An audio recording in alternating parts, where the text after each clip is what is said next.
نحمده ونصلي على رسوله الكريم وعلى آله الطيبين الطاهرين المعصومين ولعنة الله على أعدائهم أجمعين. اللهم صل على محمد وعلى محمد وسلم. شبهات المنكرين قد عرفت برهان علمه سبحانه بالجزئيات وبقي الكلام في تحليل الشبهات التي أثيرت في هذا المجال وإليك بيانه. آخری نقطہ کل ہم نے بیان کیا تھا کہ خداوند قدوس کو تمام چیزوں کا علم ہے، حتیٰ کہ جزئیات کا بھی علم ہے. بعض حضرات ہیں جنہوں نے اشکال کیا ہے، اگرچہ مصنف نے نام ان کا نہیں لیا، کہ خداوند قدوس کو جزئیات کا علم نہیں ہے، کیونکہ اگر ہم قائل ہو گئے کہ جزئیات کا علم ہے تو اس سے ایک اور محال لازم آتا ہے. وہ کیا ہے کہ خدا کے علم میں تبدیلی آ جائے. یہ درست نہیں ہے. تو لہذا خدا کو جزئیات کا علم نہیں ہے. یہ تو اشکال تھا، کل ہم نے تکرار کیا تھا. اس کا جواب کیا ہے؟ اس کا جواب کیا ہوگا؟ مصنف کہتے ہیں دیکھیں اشکال کس نقطے پر ہے. اشکال اس نقطے پر ہے، اس میں اساسی نقطہ یہ ہے کہ علم کس چیز کا ہو رہا ہے؟ معلوم کا ہو رہا ہے. جو معلوم ہے وہ معلوم چونکہ تبدیل ہو رہا ہے، کبھی اس کی یہ حالت ہے، کبھی اس کی وہ حالت ہے، کبھی وہ حالت ہے. مثال کے طور پہ مختلف حالات ہیں. حالات کے تبدیل ہونے سے وہ معلوم بھی تبدیل ہو رہا ہے. جب معلوم تبدیل ہو رہا ہے، معلوم کی ایک صورت بن رہی تھی ذہن میں، وہ بھی تبدیل ہو رہی ہے نا. معلوم کا تبدیل مطلب ہے کہ وہ ایک صورت مرتسمہ تھی، وہ تبدیل ہو رہی ہے. معلوم والا کیوں تبدیل ہوگا؟ علم کیوں تبدیل ہوگا؟ معلوم تبدیل ہو رہا ہے. معلوم کس کیفیت میں تبدیل ہو رہا ہے؟ اس کی حالات کی وجہ سے. یہ تھے کہ یہ جو ساری تبدیلی اور یہ اپنے نقشہ کھینچا ہے، یہ حقیقت میں علم حصولی میں ہوتا ہے، علم حضوری میں نہیں ہوتا ہے. آپ ایک ذات فرض کر رہے ہیں، اس کے کئی حالات فرق کر رہے ہیں، جزیات وغیرہ کئی جزیات فرق کر رہے ہیں. ان جزیات سے اس کی الگ الگ سے ایک صورت بن رہی ہے. پھر ایک الگ جب صورت بن رہی ہے تو پھر جب معلوم تبدیل ہوا تو علم بھی تبدیل ہوگا. کیوں معلوم کے تبدیل ہونے سے علم کیوں تبدیل ہوگا؟ اس وجہ سے کہ علم اور معلوم میں مطابقت کا ہونا ضروری ہے. ہمیں جس چیز کا علم ہے تو معلوم بھی وہی ہونا چاہیے نا. وَإِلَّا اگر مثلا علم سیم ٹو سیم رہتا ہے اور معلوم تبدیل ہوتا رہتا ہے تو پھر یہ مطابقت نہیں ہوئی. معلوم اس کے مد مقابل کیا ہے؟ علم. علم کس چیز کا؟ اسی معلوم کا نا. وَإِلَّا علم ایک چیز کا ہو، معلوم اور ہو تو ہو سکتا ہے. میرے ساتھ آ جائیں دوبارہ. مثلا ہمیں علم ہے اس گلاس کے بارے میں کہ گلاس یوں رکھا ہوا ہے، ٹھیک ہے، اس طرح. تو ہمارا یہ جو علم ہے یوں معلوم ہے. گلاس کو ہم نے یوں تبدیل کیا تو ہمیں جو ابھی علم ہوا تو معلوم تبدیل ہو جائے گا نا. علم اور معلوم میں مطابقت کا ہونا ضروری ہے. معلوم تبدیل ہوگا تو علم بھی تبدیل ہوگا. ایسا نہیں کہ معلوم تبدیل ہوتا رہے ہمارا علم وہی رہے، یہ ہو ہی نہیں سکتا. علم اور معلوم میں مطابقت کا ہونا ضروری ہے. واضح ہے؟ اب اگر معلوم کے تبدیل ہونے سے علم تبدیل ہوتا ہے، اگر علم تبدیل ہوا تو خدا کی ذات میں تبدل لازم آئے گا. یہ نقطہ تھا اساسی مستشکل کا. تو مصنف نے کہا کہ یہ ساری کی ساری صورتیں کہاں پہ آتی ہیں؟ علم حصولی میں. چونکہ علم حصولی میں ایک جو ہے نا صورت مرتسم ہوتی ہے ذہن میں، تو لہذا یہ سارا معلوم تبدیل ہوتا ہے تو علم تبدیل ہوتا ہے. لیکن علم حضوری میں وہ عین چیز حاضر ہوتی ہے. کیا ہوتی ہے؟ وہ عین چیز حاضر ہوتی ہے. تو لہذا یہاں پر تغیر اور تبدل کا کوئی مطلب ہی نہیں ہے. صورت مرتسمہ یہاں پر ہے ہی نہیں. واضح ہے؟ ہاں نعم ایک چیز آئے گی. نعم ٹھیک ہے. نعم ایک نقطہ ہے کہ خدا کے علم میں تبدیلی لازم آتی ہے. ہاں ایک نقطہ یہ ہے کہ خدا کے علم میں تبدیلی لازم نہیں آتی. اس کو میں اپنے طریقے سے بیان کرتا ہوں. معلوم کے تبدیل ہونے سے خدا کے علم میں تبدیلی نہیں آتی، اصلاً آتی ہی نہیں ہے. معلوم کے تبدیل ہونے سے خدا کے علم میں تبدیلی نہیں آتی. ٹھیک، ایک نقطہ اس طرح ہے. دوسری جگہ یہ ہے کہ معلوم کے تبدیل ہونے سے خدا کے علم میں تبدیلی لازم آتی ہے، لیکن یہ مشکل نہیں ہے. اس طرح کی تبدیلی، اس طرح کا تغیر آنا مشکل نہیں ہے، کوئی معنی نہیں ہے. واضح ہے؟ وہ جو ہم کہتے ہیں کہ خدا کے علم میں تبدیلی نہیں آ سکتی، وہ علم ہے جو مقام ذات کے ساتھ مربوط ہو، وہ علم جو مقام ذات کے ساتھ مربوط ہے، اور علم حقیقی کہیں، واقعیت میں کہیں، خارجیت میں کہیں، اصلیت میں کہیں، وہ والا علم ہے کہ معلوم کے تبدیل ہونے سے وہاں اس علم میں تبدیلی نہیں آتی، تو یہاں پر تبدیلی ہو بھی نہیں رہی۔ لیکن ایک ایسا معلوم ہے، ٹھیک ہے، جس کے تبدیل ہونے سے علم خدا میں تبدیلی آ رہی ہے، لیکن مقام فعل میں، نہ کہ مقام ذات میں۔ واضح ہے؟ کہاں پر؟ مقام فعل میں۔ کیسے؟ دیکھیں، اس کو ہم یوں سمجھاتے ہیں کہ مثلا خدا کے علم میں تھا کہ فلاں چیز اس طرح ہوگی، اب میں خلق کروں گا تو عالم اس طرح بنے گا، پھر عالم اس طرح بنے گا، پھر عالم اس طرح بنے گا، تو مقام فعل میں یہ جو چھوٹی چھوٹی تبدیلیاں ہیں، یہ خود خدا کا علم بھی جب مقام فعل میں ہم اس کو انتزاع کر رہے ہیں تو وہ بھی مختلف چیزوں سے مربوط ہے۔ مثلا پہلی صدی میں، دوسری صدی میں، پہلے آدم کے بارے میں، دوسرے آدم کے بارے میں فرض کریں مثلا اگر چندین آدم ہو، یا مثلا فرض کریں کہ انسان کی پہلی زندگی میں، دوسری زندگی میں، یہ جو تبدیلیاں ہیں یہ مقام فعل میں ہیں، ان کی تبدیلی سے ذات خدا والے علم میں تبدیل نہیں ہوتی ہے، لیکن مقام فعل والے علم میں تبدیلی ہوتی ہے، تو یہ کوئی مشکل نہیں ہے۔ واضح ہے؟ اس کو عبارت میں دیکھیں پھر کیا ہوتا ہے۔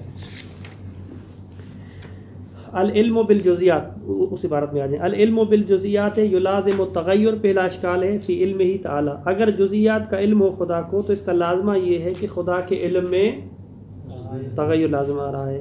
قالوا لو علم سبحانہ ما یجری فی الکون من الجزیات، اگر خدا کو علم ہو جائے، علم ہو، خدا اس کا عالم ہو کہ جزیات میں، کون میں کیا کیا ہو رہا ہے، تمام جزیات کا پتہ ہو، تو لازم تغیر علمہ بتغیر المعلومات، تو معلومات کے متغیر ہونے سے خدا کے علم میں بھی تبدیلی آ جاتی ہے۔ وَإِلَّا لَن تَفَتْ الْمُطَابِقَةُ، وَإِلَّا، یہ الا کہاں سے ہے، کس عبارت سے مربوط ہے؟ لازم التغیر علم، یعنی اگر خدا کو علم ہو تو پھر خدا کے علم میں تبدیلی لازم آتی ہے، کیونکہ معلوم کے تبدیل ہونے سے علم میں تبدیلی آتی ہے اس طرح۔ وَإِلَّا لَن تَفَتْ الْمُطَابِقَةُ، مطابقت ہونی چاہیے علم اور معلوم میں۔ اگر آپ کہتے ہیں معلوم کے تبدیل ہونے سے علم میں تبدیلی ہی نہیں لاتی، تو پھر یہاں پہ مطابقت جو ہے وہ ختم ہو جاتی ہے، جبکہ مطابقت کا ہونا ضروری ہے۔ وَعَلَى هَذَا فَهُوَ سُبْحَانَهُ إِنَّمَا يَعْلَمُ الْجُزْئِيَّاتِ مِنْ حَيْثُ هِيَ مَاهِيَّاتِ الْمَعْقُولَةِ، جزیات جانتا ہے لیکن جزی نہیں بلکہ ماہیت معقولہ، یعنی کلی طور پہ، لا بما هو جزیۃ متغیرۃ، نہ کہ ایک جزی ہے کہ بعد میں اس کو جا کے تبدیل ہونا ہے، ایک ماہیت ہے جس کو خدا نے تعقل کیا، اب آگے اس کی کیا ڈیٹیل ہے اس کے بارے میں خدا کو علم نہیں ہے۔ مصنف کہتے ہیں ان الشبہۃ قائمۃ علی فرض کون علمہ سبحانہ بالاشیاء علما حصولیا، یہ شبہ اس بات پر قائم ہے کہ خدا کا جو علم ہے اشیاء کے بارے میں علم حصولی ہے، علی طریق صور المرتسمۃ، کس طرح علم ہے کہ اس کو حاصل ہوا اس طریقے سے کہ جو صورتیں ہیں مرتسم ہو جاتی ہیں ذہن میں، القائمۃ بذاتہ، اور پھر وہ صورتیں قائم ہیں خدا کی ذات سے، یعنی علم حصولی ہے۔ وَعِنْدَ ذَلِكَ، اگر خدا کا علم حصولی ہے، یکون التغیر فی المعلوم، بس اگر معلوم میں تغیر آ جاتا ہے، ملازما لتغیر صورت القائمۃ بہ، خدا کے ذہن میں جو صورتیں قائم ہیں وہ بھی تبدیل ہو جائیں گی۔ وَيَلْزَمُ عَلَى ذَلِكَ کون ذات ہی محلا لتغیر و تبدل، پھر خدا کی ذات جو ہے محل تغیر اور تبدل ہو جاتی، پہلے خدا کے ذہن میں چند صورتیں تھیں اور پھر بعد میں خدا کے ذہن میں کچھ اور صورتیں تبدیل ہو گئیں۔ لہذا شبہ کا اساس یہ ہے کہ خدا کو علم حصولی ہے، اس وجہ سے شبہ پیش آیا۔ وقد عرفت ان علمہ تعالی بالموجودات حضوری، علم جو ہے وہ علم حضوری ہے، بمعنی ان الاشیاء بہویاتها الخارجیت و حقائقها العینیت، اس کا مطلب ہے کہ جو اشیاء ہیں اپنی ہویات خارجیہ اور حقائق عینیہ کے ساتھ حاضرۃ لدیہ سبحانہ تعالی، خدا کے نزدیک جو ہے وہ حاضر ہیں عین اشیاء، عین وجود کے ساتھ۔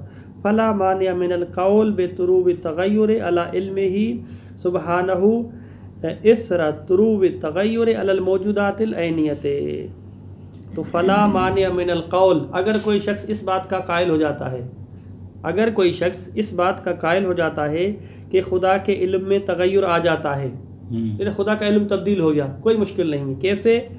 اس اثر سے کہ تغیر طاری ہوا تھا موجودات عینیہ پر، عین تبدیل ہو گئی تو خدا کا علم بھی تبدیل ہو گیا، واضح ہے۔ فَإِنَّ التَّغَيُّرَ الْمُمْتَنِعُ عَلَى عِلْمِهِ، وہ تغیر جو خدا کے علم میں ممتنع ہے، یعنی وہ علم جو خدا کا تبدیل نہیں ہو سکتا، وہ کون سا؟ انما هو العلم الموصوف بعلم ذاتی، وہ علم ذاتی ہے جو خدا کا تبدیل نہیں ہو سکتا۔ وَأَمَّا الْعِلْمُ الْفِعْلِي اے العلم فی مقام الفعل، خدا کے فعل، خدا جب انجام دے رہا ہے اس شخص کو، مثال کے طور پہ کسی کو سزا دے رہا ہے، تو چونکہ ابھی مجرم ہے، اس عنوان سے خدا کو علم ہے کہ یہ مجرم ہے اور اس کو میں سزا دے رہا ہوں، اور بعد میں اگر وہ شخص توبہ کر لیتا ہے اور خدا اس کو معاف کر دیتا ہے تو اب جو ہے نا خدا اس کو سزا نہیں دے رہا ہے، تو یہاں پر جو خدا کا علم تبدیل ہو رہا ہے کہ یہ مجرم نہیں ہے، تو یہ مقام فعل کی بات ہے۔ تو فلا مانع من تغیرہ کا تغیر فعلہ، جس طرح خدا کا فعل تبدیل ہو جاتا ہے، پہلے کچھ اور تھا اور بعد میں کچھ اور تھا۔ فإن العلم في مقام الفعل لا يعدو عن كون نفس الفعل علمه، فإن العلم في مقام الفعل، مقام فعل میں جو خدا کا علم ہے، یعنی جب خدا کوئی فعل انجام دے رہا ہے، ہم نے کہا فعلہ علمہ، علمہ فعلہ، اس صورت میں جو خدا کا علم ہے لا يعدو عن كون نفس الفعل علمہ، کہ اس فعل کو آپ علم شمار کریں، اس سے تجاوز نہیں کرتا ہے، لا غیر، یعنی یہ مصنف تھوڑی عبارت کو پیچیدہ کر دیا، یہ جو علم ہے علم ذاتی نہیں ہے، واضح ہے۔ مسئلہ تھوڑا دقت طلب ہے، آپ جو ہے آپ میں سے کوئی اس میں اشکال کر سکتا ہے تو پھر ہم اس کو کھولیں گے۔ یہاں پر کل ہی تو ہم نے کہا تھا کہ خدا عالم کا علم اور پھر ایک ہی چیز ہے، تو یہاں پر آج علم فعلی علم ذاتی الگ الگ کر کے پھر جی، اس کی وجہ یہ کہ ہم نے کہا کہ ایک مرتبہ مقام انتظام میں ہم اس کو صفت دیتے ہیں کہ خدا کو اس فعل کے عنوان سے جو علم ہے، اس کا جو فعل ہے وہ اس کا علم ہے، جو علم ہے وہی فعل ہے۔ تو اشکال کل آپ کو ذہن میں ہوگا کہ اگر اس طرح ہے تو پھر خدا کو تو علم کب سے ہے، تو پھر فعل سارے صادر ہونے چاہیے۔ کہتے ہیں مقام فعل میں اس فعل کو جب اجرا کرتا ہے اس وقت کا جو علم ہے اسی فعل کے حساب سے ہے، اور وہ یہاں پہ آج بات کر رہے ہیں، واضح ہے۔ اور پھر اشکال کرنے والے نے بھی تو اشکال کا ایک جہت کو ہی لیا ہے نا، اگر خدا کو جزئیات کا علم ہو جائے گا تو پھر اگر اس بات کے ہم قائل ہوں تو پھر اس کے علم میں تبدیلی لازم آتی ہے۔ اگر جزئیات کا علم نہ ہو تو خدا کو جو ہے اس بارے میں کوئی پتہ ہی نہیں ہے، یا بندہ جو بھی کرے تو یہ بھی تو نقص ہے خدا کا۔ ہاں وہ الگ ہے نا، وہ پھر اس میں اشکال لازم الگ سے اشکال ہے، تو یہ خدا تو جاہل ہو گیا، اس سے قطع نظر اس نے جو محالیت پیش کی ہے ہم اس محالیت کا جواب دے رہے ہیں۔ لیکن صاحب بات ہے، یہ محالیت کا جواب مجھے کک سمجھ نہیں آیا مجھے تو۔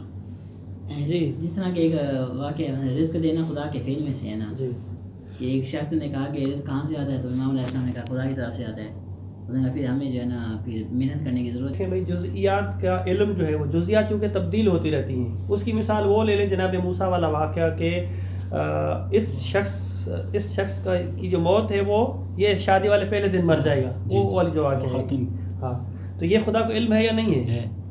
یہ اس کی جزئی زندگی ہے نا، چھوٹی چھوٹی چیزیں ہیں کہ یہ شخص جو ہے وہ فلاں جگہ پہ جائے گا تو مر جائے گا، ٹھیک ہے، خدا کو علم ہے یا نہیں ہے؟ علم ہے خدا کو۔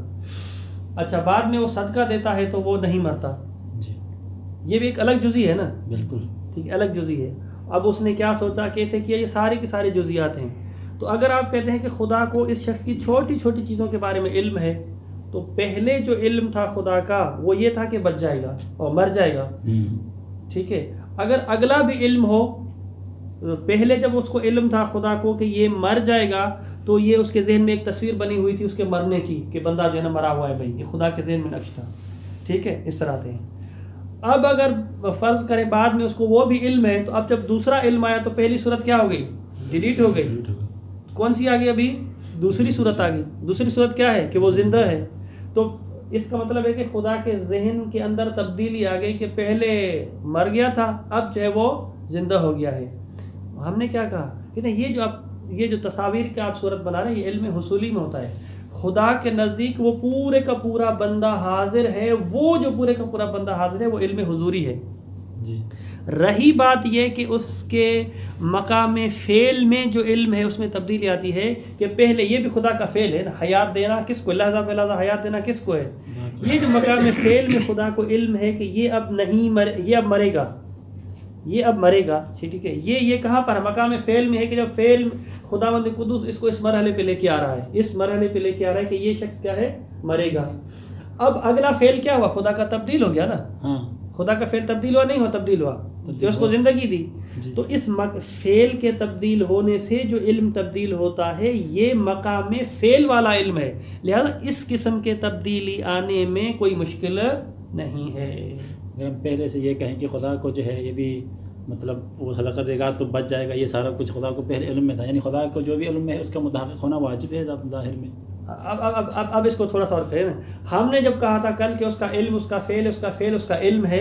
ٹھیک ہے, اب یہ جو مقام فعل میں فعل اگلا علم ہو گیا, اگلا فعل جو ہے نا اس کا علم ہو گیا, تو لہٰذا جب فعل میں تبدیلی آ گئی تو علم میں بھی تبدیلی آ جائے گی, کوئی مشکل نہیں ہے. تو اس کا فعل اور علم میں کوئی جدائی نہیں ہوئی یہاں پہ. خدا کے علم میں تبدیلی آنے کی وجہ سے اس فعل میں تبدیلی آئی ہے, یہ تو الٹا ہو جائے گا پھر.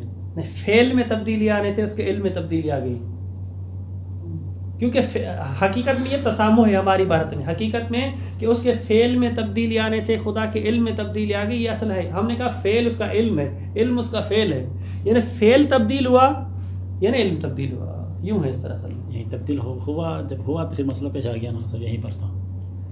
جب ہم کہہ بھی رہے ہیں کہ علم حضوری ہے, تو علم حضوری میں دونوں چیزیں خدا کے پاس موجود ہیں, قبل موت بھی ہے. حقیقت یہ ہے کہ یہ خدا کو پہلے سے علم ہے کہ آگے یوں ہوگا, آگے یوں ہوگا, آگے یوں ہوگا, لیکن خدا کے فعل دو چونکہ مختلف ہو گئے, اور ہم نے قاعدہ بیان کیا تھا کہ فعلہ علمہ علمہ فعلہ, اس وجہ سے ہم کہہ رہے ہیں. وَإِلَّا حقیقت میں خدا کے جزیات کے بارے میں, خدا کے علم میں مصنف کی تعبیر سے ہٹ کے آپ کہ خدا کے علم میں کوئی تبدیلی لازمی نہیں آئی. خدا ایسے نہیں تھا کہ پہلے کوئی اور علم تھا, ابھی کوئی اور علم ہوا ہے ہی نہیں, اس طرح سمجھنا. ہاں یہ ٹھیک ہے, لیکن اس میں عبارت سے یہ مطلب عبارت کو آپ قطع نظر کریں نا, مصنف کی عبارت جو ہے نا وہ میں نے کہا کہ ذرا پہنچانے میں کوتا ہے. آپ یوں کہیں کہ خدا کے علم میں کوئی تبدیلی ہوئی نہیں ہے, کیونکہ یہاں پہ چندین فعل متعدد فعل ہوئے ہیں, پہلے کوئی اور فعل تھا, بعد میں کوئی اور فعل تھا, اور خدا کا فعل عین اس کا جو ہے نا وہ علم ہے. تو لہذا جزئیات کے علم ہونے سے کوئی مشکل نہیں ہے, کیونکہ جزئیات الگ الگ سے فعل ہیں, اگر الگ الگ سے فعل ہیں تو علم بھی جو ہے نا اس کے الگ الگ سے ہو جائیں گے, اس میں کوئی مشکل نہیں ہے. اور اسی واقعے کو جزء کو ہم رکھ کے جو ہے یہ تو حضرت جزئیات کا علم ہے خداوند قدوس کو, البتہ جزئیات کے علم ہونے سے, چونکہ جزئیات تو بار بار تبدیل ہوتی رہتی ہیں, اس میں خدا کے علم میں کوئی تبدیلی لازم نہیں آئے گی, وہ والی تبدیلی کہ جو ذات میں تبدیلی ہو. ہاں, فعل خدا کا تبدیل ہوتا رہتا ہے. آپ وہ قاعدہ لے کے آئیں کہ فعل خدا علم خدا ہے, تو لہذا فعل مقام فعل میں خدا کے مختلف افعال ہو سکتے ہیں, کوئی مشکل نہیں ہے اس میں. یہی نا صاحب, جب ہم کہتے ہیں کہ فعل خدا یعنی علم خدا, اور ایک طرح سے ہم کہہ رہے ہیں کہ ذات علم میں تبدیلی نہیں آئی, فعل میں تبدیل آئی. جب فعل اور علم ایک ہی چیز ہے تو جب فعل میں تبدیلی آئی تو پھر ذات میں بھی تبدیلی آئے گی. مقام فعل میں بے عنوان انتظار, جس طرح ہم کہتے ہیں کہ جو خدا کی افعال ہیں, مثلا رزق دینا ہے, خلق کرنا ہے, تو یہ جب خلق کر رہا ہے, ایسا نہیں کہ اب خلق کر رہا ہے تو اب ایک صفت جو ہے نا نئی سے ایجاد ہو رہی ہے اس کے اندر, وہ پہلے سے تھی, اب ہم اس کو صرف انتظار کر رہے ہیں. یعنی خداوند قدوس پہلے سے جانتا تھا کہ اس کا یہ سلسلہ ہے, اس کے علم میں یہ پہلے سے تھا کہ یہ شخص صدقہ دے گا, یوں ہوگا. لیکن مقام فعل میں جب ہم آئے, باہر میں واقعیت کے اعتبار سے کہا کہ پہلے یوں تھا بعد میں یوں ہے, پھر وہ بدتریج منروال ہو گیا. اس اعتبار سے ہے کہ بندہ یہ صدقہ دے گا تو بچ جائے گا, جی, تو خدا کا علم متحقق ہونا ضروری ہے. یہ تو انسان مجبور ہو کریں گے, وہاں پر ہی آئے گا, وہاں پہ جانے کی ہم بات کریں گے. اچھا, دوسرا اشکال یہاں پر یہ ہے کہ اگر آپ کہتے ہیں کہ خدا کو جزئیات کا علم ہے, تو جزئیات کے علم کے لیے آلات کا ہونا ضروری ہے. ٹھیک ہے, جزئی کو درک کرنے کے لیے مختلف جو ہے نا وہ آلات کا ہونا ضروری ہے. مثال کے طور پہ جو ہے نا چھوٹی چھوٹی چیزوں میں کوئی چیزیں آنکھ سے دیکھی جاتی ہیں, کوئی چیز ہاتھ سے کی جاتی ہے, کوئی کسی چیز سے, کوئی کسی چیز سے, اس طرح جو ہے نا مختلف جو ہے نا وہ ہمیں ادوات چاہیے, کم از کم حواس خمسہ تو ہونے چاہیے کم از کم. جی, ہاں, اس طرح. تو پھر فرماتے ہیں کہ اگر اس طرح ہے تو پھر خدا کیا ہو جائے گا, آلات کا محتاج ہو جائے گا, جس سے لگے گا کہ خدا جو ہے نا وہ مثلا حواس خمسہ یعنی جسم و جسمانی طور سے لازم آئے گی. جی, اس کا جواب اس کا آسان ہے کہ خدا جو ہے نا وہ محتاج نہیں ہے آلات کا, بلکہ وہ جو قیوم ہے, لفظ قیوم جو ہے نا اس کی جو قیومیت ہے وہ ان چیزوں کی پھر محتاج نہیں ہے, لفظ قیوم میں. اچھا, ادراک الجزئیت یحتاج الی آلۃ, جزیات کو درک کرنا محتاج ہے آلات کی طرف. ان ادراک الجزیات یحتاج الی ادوات مادیۃ و آلات جسمانیۃ وهو سبحانہ منزہ عن الجسم واللوازم الجسمانیۃ. جسم اور جسمانیت کے جتنے بھی لوازمات ہیں اس سے پاک ہے. جواب ان هذه شبهۃ واضح کہتے ہیں فإن العلم بالجزیات عن طریق الادوات المادیہ مادی اشیاء کے ذریعے جاننا انما هو شان من لم يحط الاشیاء احاطتاً قیومیتاً. یہ وہ شخص محتاج ہے کہ جو احاطہ نہ رکھتا ہو اشیاء پر احاطہ قیومیہ. قیوم ایک اعتبار سے محیط ہی معنی ہے. وَلَمْ تَكُنْ الْأَشْيَاء قَائِمَةٌ بِهِ حَاضِرَةً لَدَيْهِ. اور وہ ایسا ہو کہ اشیاء جو ہے اس کے نزدیک حاضر نہ ہوں تو پھر محتاج ہے. کل انسان فی علمہ الحصولی بالجزیات الخارجیہ. مثلا انسان ہے اس کو اگر علم حصولی چاہیے جزیات خارجیہ کے بارے میں فإن علمه بها لما كان عن طریق انتزاع صور بوسیلۃ الادوات الحسیہ. چونکہ اس کا جو علم ہوتا ہے اشیاء کے صورتوں کے بارے میں ادوات حسیہ کے ذریعے ہوتا ہے تو کان ادراک الجزیات متوقفا علی تلک الادوات. وہ ادوات ہوں گے تو علم حاصل ہوگا. واما الواجب عز اسمہ فلما کان علمہ عن طریق احاطتہ.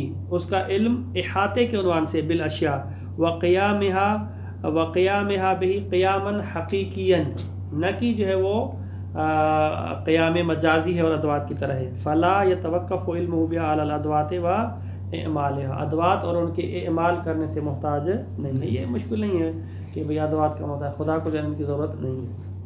تکملۃ میں ایک نقطہ بیان کر رہے ہیں کہ ہم نے خدا کی جو ہے نا وہ صفت میں سے کس صفت کو بیان کیا ہے؟ علم کو.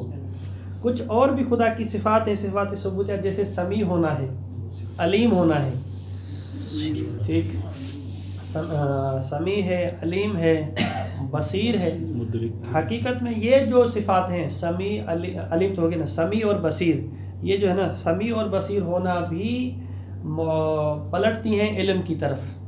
یہ خدا کے پاس سمیع ہے یعنی سنتا ہے سننے والا ہے. سمیع کا مطلب کیا ہے؟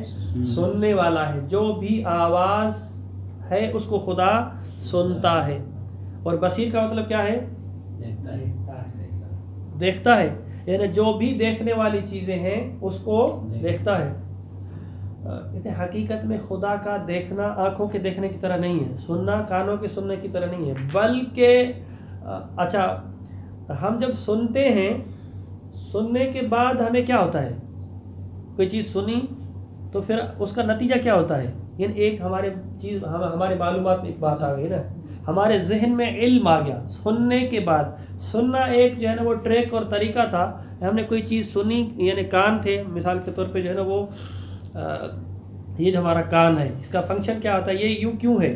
کیونکہ یہ جو آواز ہے اس کی شکل یوں ہے تاکہ اس کے جو ریزز ہیں ٹھیک ہے وہ آ کے اس کے ٹکرائیں اور پھر یہاں کے اندر 3 ہڈیاں ہوتی ہیں. یہاں اندر 3 ہڈیاں ہوتی ہیں. اس ہڈیوں میں جو ہے نا وہ ارتشاء اور لرزش اور وائبریشن جس کو کہتے ہیں وائبریشن پیدا ہوتی ہے. اس وائبریشن کی وجہ سے پھر جو ہے نا یہ آگے ایک سسٹم لگا ہوا ہے وہ ان کو الیکٹرانک لیزرز میں تبدیل کر دیتا ہے. وہ جب تبدیل ہو جاتی ہیں تو پھر یہ فوراً جو ہے نا وہ دماغ تک پہنچ جاتا ہے. دماغ تک پہنچا تو دماغ اس کو ریڈ کرتا ہے پڑھتا ہے اور کہتا ہے کہ ہاں جب دماغ تک پہنچا تو وہ ہے کہ علم ہو گیا.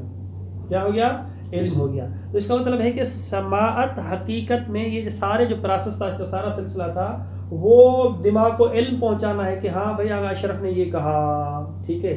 باقی صوت اور اس کی کوئی حیثیت نہیں ہے. تو سماعت کا اساسی نقطہ علم ہے. تو خدا جب سمیع ہے کا مطلب ہے کہ اس کو علم ہے. سماعت یہ سارا جو ہے نا آلہ ہے ہمارے دماغ تک ایک نقطے کو پہنچانے کا. اسی طرح بصارت ہے. ہم نے کہا جب آنکھوں سے ہم جب دیکھتے ہیں تو دیکھنے کے بعد جو ہے نا ذہن میں ایک صورت بنتی ہے. حقیقت میں یہ آنکھیں جو ہے اس کے لیے وسیلہ ہے. فرض کریں کہ جیسے ہم آنکھوں سے دیکھتے ہیں اگر ہمیں کوئی کیمرہ سے دکھاتا ہے اور ہمارے ذہن میں جا کے بات بیٹھتی ہے اسی طرح ہماری آنکھیں بند ہوں اور کمپیوٹر کے ذریعے کسی طریقے سے چیزیں ہمارے دماغ میں ڈال دی جائیں تب بھی ہم دیکھیں گے نہیں دیکھیں گے واضح ہے. اس طرح کر کے جو ہے وہ ایک جو ہے وہ پتہ نہیں کل پرسوں کی کوئی رپورٹ تھی کہ ابھی پہلے ڈونیٹ کرتے تھے نا کوئی مثلا آنکھ جو کوئی بڑا امیر آدمی ہے اور اس کی آنکھیں دونوں چلی جائیں تو کسی غریب سے ایک آنکھ لے کے جو ہے دیتے تھے تو آنکھ وہ ڈونیٹ کرتا تھا لاکھوں میں. اب جو وہ بنایا ہے وہ آرٹیفیشل بنایا ہے. اب کسی سے ڈونیٹ کرنے کی ضرورت نہیں ہے. ایسے ہی آنکھ لگائیں جو ہے نا وہ بندہ جو ہے نا وہ دیکھ سکے گا واضح. جیسا پہلے تو لینسز ہوتے تھے وہ اب پوری کے پورے جو ہے نا یہ پتہ نہیں کس کے بنا ہے، یہ مجرد ایک رپورٹ جو ہے نا میں نے پڑھی سر. تو لہٰذا سمیع اور بصیر کا مرجع بھی کیا ہے؟ علم کی طرف ہے. تو خدا سمیع ہے یعنی عالم ہے، علیم ہے. خدا بصیر ہے یعنی جو جو چیزیں بصارت سے مربوط ہیں اس کا اس کو علم ہے. اسی طرح اگلی صفت جو ہے وہ باقی اور بھی صفات ہیں کہ مثلا خدا جو ہے نا وہ خدا کو پتہ ہے کہ کون سی چیز میٹھی ہے. خوبانی میٹھی ہے، خدا کو پتہ ہے، پتہ ہے خدا کو. کیسے؟ خدا نے چکھا تو نہیں ہے، خدا کو علم ہے. ٹھیک ہے. اسی طرح جو ہے نا کسی کو ٹچ کرتا ہے، یہ گرم ہے، یہ نرم ہے، یہ سافٹ ہے. ٹھیک ہے. جس طرح کہتے ہیں ماشاءاللہ آپ کے ہاتھ تو بہت بڑے پیارے پیارے نرم ہیں، یہ خدا کو پتہ ہے یا نہیں پتہ ہے؟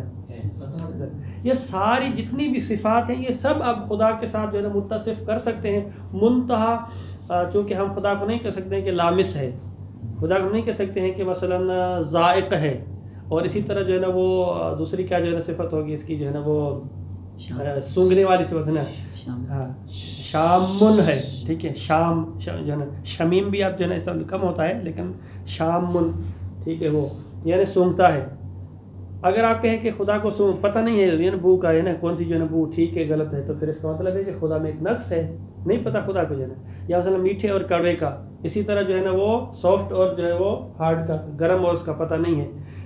اگر ہے تو پھر یہ صفتیں دینا ظاہری اعتبار سے درست نہیں ہے. مصنف فرماتے ہیں ان سب کا مرجع جو ہے نا خدا کو علم ہے ان چیزوں کے بارے میں. جب علم ہے تو بات جو ہے نا ختم. باقی یہ ساری چیزیں مجرد وسیلہ ہوتی ہیں.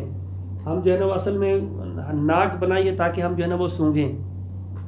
ٹھیک ہے. ان کے بھی عجیب فنکشن ہے نا. ناک کے اندر ایک ایسا جو ہے اندر جو ہے نا وہ ایک سسٹم رکھا ہوا ہے کہ وہ اس کو جیسے کوئی خوشبو آتی ہے تو وہ فوراً اندر جو ہے نا وہ کہتے ہیں 3-4 سسٹم ہوتے ہیں، ہر بندہ ایکٹیو ہو جاتے ہیں. ہاں بھائی کس قسم کی خوشبو ہے، پھر وہ دماغ کو بتاتا ہے ہاں بھائی ناک بند کرنی ہے یا کھولنی ہے. اس طرح سے حقیقت میں علم ہوتا ہے. حقیقت کیا ہے کہ یہاں سے وہ آرڈر کرتے ہیں دماغ، یعنی جتنے بھی ہیں سارے کے سارے وہاں پر، یا وہ سائنس میں پڑھیں گے تو وہاں پہ ہوتا ہے کہ ایک مرحلہ آ کے وہاں پر پھر اس کو الیکٹرانک ریزز میں تبدیل ہو جاتا ہے. ٹھیک ہے. برقیاتی جو ہے نا وہ لہریں اس میں تبدیل ہو جاتی ہے کہ وہ علم کی شکل میں اختیار کر جاتی ہیں. گویا کہ سب کا مرجع آخر میں وہی علم ہے. یہ بیچارے جو ہے نا وہ خادم ہیں، اگر خادم نہیں خادم جو ہے نا وہ ان اشیاء کے جو ہے نا وہ اس تک پہنچانے کے لیے. تو لہذا ان سب کا مرجع بھی خدا کے علم کی طرف ہے. رہی بات جو ہے نا آخری ادراک کی، یہ خدا کی صفات میں سے ایک صفت جو ہے نا وہ مدرک ہونا ہے. ٹھیک ہے. مدرک بھی جو ہے وہ علم کی طرف پڑھتی ہے. منتہا یہاں مدرک سے مراد یہ ہے کہ وہ مدرک سے مراد علم خاص ہے، باقی کوئی اس میں چیز نہیں ہے. تکملۃ قد ورد فی شریعت الاسلامیۃ الحقۃ توصیع تعالی بالسمع والبصر وعد السمیع والبصیر من اسمائہ سبحانہ وتعالی. اور سمیع اور بصیر کو خدا کے اسماء میں سے شمار کیا گیا. والحق ان سمعہ وبصرہ تعالی لیس وصفین یغایران وصف العلم. الگ دو علم سے ہٹ کے کوئی الگ صفت و خدا کے لیے ایسا نہیں ہے. انما المغایرۃ بلحاظ المفہوم، مفہوم سمیع کا الگ ہے اور لا من حیث الحقیقت والمصداق. فقد عرفت ان جمیع العوالم الامکانیہ حاضرۃ لدیہ سبحانہ. جتنے بھی عوالم امکانیہ ہیں وہ خدا کے نزدیک حاضر ہیں. فالاشیاء علی الاطلاق، تمام کی تمام اشیاء، والمسموعات والمبصرات خصوصاً افعالہ سبحانہ، یہ خدا کا جو ہے وہ فعل ہیں. وفی الوقت نفسہ علمہ تعالی، خدا کا جو ہے وہ علم ہے. ثم ان الملاک المتقدم وان کان موجودا فی المشموعات مشمومات والمذوقات والملموسات. یہی ملاک کہ جس چیز کا علم ہو تو اس کی صفت سے آپ متصف اس کو کر سکتے ہیں. فإنها أيضا حاضرة لديه سبحانه وتعالى كالمسمومات والمسموعات والمبصرات. ولكن لما كان إطلاق هذه الأسماء ملازما للمادة، کیونکہ یہ مادے کے ساتھ اتنی رچی بسی ہوئی ہیں یہ صفتیں، چکھنا اور کھانا، کچھ صفتیں ہیں جو مجرد کے ساتھ بھی ہیں مادے کے ساتھ بھی ہیں. ٹھیک ہے. موجود ہے مجرد کے ساتھ بھی، جیسے سمیع ہونا، بصیر ہونا. سمیع جو ہے نا وہ ایک مجرد چیز بھی ہے ملائکہ، اور مادی چیز جیسے ہم بھی ہیں. لیکن یہ جو مذوقات ہیں اور اسی طرح جو ہے وہ آگے جو صفتیں، یہ صرف اور صرف مجرد مادی کے ساتھ خاص ہے. ملائکہ کھاتے پیتے نہیں ہیں. ٹھیک ہے. مثال مجرد کی مثال میں سے ایک مثال یہ ہے. تو صرف اہل مادہ کے ساتھ خاص ہے. والاحساس فی الاذہان الناس لم یسع اطلاق اللامس والذائق والشام. تو خدا کو آپ کہیں خدا لامس ہے چونکہ علم ہے، اور خدا کو آپ کہیں کہ وہ ذائق ہے، وہ شام ہے، تو کہتے ہیں یہ کہنا صحیح نہیں ہے. اس وجہ سے اسماء حسنہ میں سے یہ تین نہیں ہیں. سمیع اور بصیر تو ہے، یہ نہیں ہے. حالانکہ وہی نقطہ وہاں پر بھی ہو سکتا ہے. سماعت کہاں سے ہوتی ہے؟ کان سے ہوتی ہے. بصارت کہاں سے ہوتی ہے؟ آنکھ سے ہوتی ہے. تو خدا میں وہ نہیں ہے تو دے رہے، تو یہ کیوں نہیں دے رہے؟ تو اس کا وہی اساسی ہم نے کہا کہ یہ جو صفات ہیں خاص طور پہ مادہ کے ساتھ جو ہے نا وہ. ومن الغایات التي يرشد الیہا ذکر الحکیم فی مقام التوصیف بالسمیع والبصیر هو ایقاف الانسان علی ان ربہ سمیع یسمع.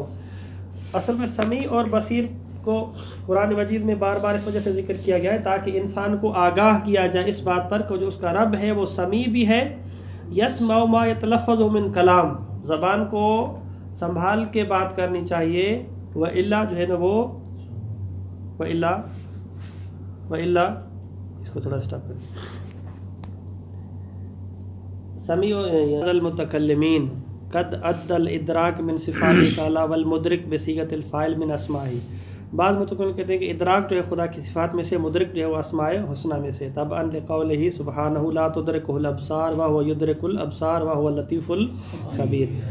ولا شک ان سبحانہ یحکم الآیہ شریفہ ولا شک ان سبحانہ بحکم الآیت شریفہ مدرک ہے. لیکن الکلام فی ان الادراک حل ہوا وصف وراء العلم بالکلیات والجزیات. مدرک تو ہے لیکن مدرک الگ سے ایک صفت ہے علم سے ہٹ کر. او ہوا یعادل العلم و یرادف، یا علم کے مترادف ہے. علم عبارت اخرى مدرک ہونا ہے. او ہوا علم خاص. والاقرب هو الاخیر، اخیر سے کیا مراد ہے؟ علم خاص. وهو العلم بالموجودات الجزئیۃ العینیۃ. مدرک کا مطلب ہے کہ علم ہے جزیات کے بارے میں اور عینیہ کے بارے میں. فادراک سبحانہ هو شہود الاشیاء الخارجیہ ووقوفہ علیہ وقوفا تاما. قال سبحانہ اولم یکفی بربک انہ علی کل شیء شہید. ٹھیک ہے کہ خدا آپ کے لیے اتنا کافی نہیں کہ آپ کا پروردگار ہی ہر چیز کا شاہد ہے.